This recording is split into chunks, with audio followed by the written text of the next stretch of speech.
Workplace romance tips, the best interoffice memo to remember. For most young career people, they find spending nearly 35% of their time at the workplace than at their respective homes. That accounts to almost 9 hours of work.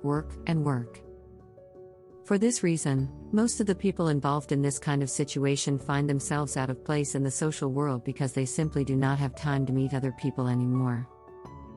In fact, they do not even have time for themselves.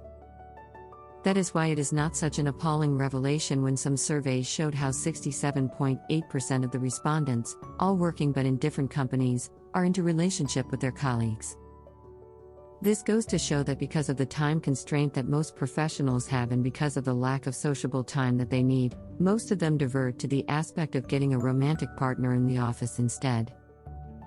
Most of those who are involved in this kind of relationship contend that their workplace seemed to be a natural breeding ground for romantic couples since they are together for more than 40 hours within the week. Also, they asserted that creating a relationship in the office is inevitable because most of them get along with each other well based on the premise that they revolve around the same environment that initiates common interests, beliefs, and backgrounds. However, because of some professional etiquette around the office, some companies despise the idea of having their employees being involved with each other. The bosses believe that romantic and intimate relationships may bring about negligence on their respective jobs. Moreover, certain flaws are seen on this kind of relationship. There is a higher probability that the couple might have a conflict of concern with regards to their respective duties in the office and their duties and responsibilities with each other. Therefore, for those who cannot help but fall in love while doing monthly inventories, here is a list of some workplace romance tips to keep you out of the brink of disaster. 1. Think first before deciding. Before deciding on this matter, it would be better to think first, probably 100 no make that 1,000 times before deciding on it. Try to contemplate on the possible consequences and benefits that you can get from the relationship. If the relationship will not work out, will you be ready to face the consequences? 2. Evaluate each prospect. Establishing a worthwhile relationship with your colleagues should primarily be based on its being worthy for a date. It would be better if you will evaluate on the upshots of dating the person based on his or her position in the company, its value, and the possible corollaries of the separation, if ever.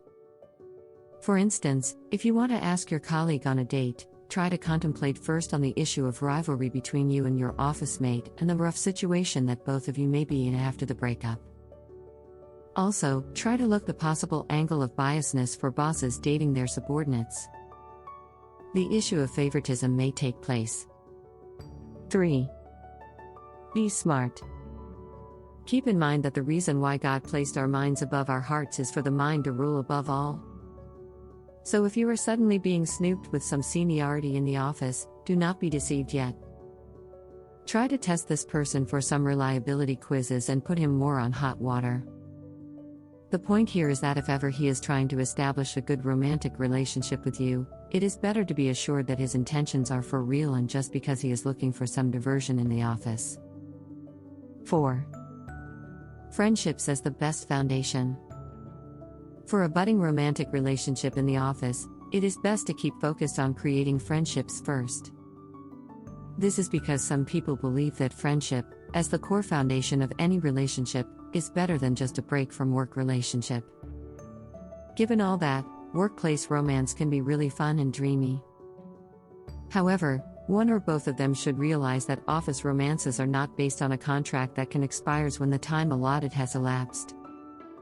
It would be better to hear these kinds of relationships to last a lifetime, even if both of them have already retired from their jobs.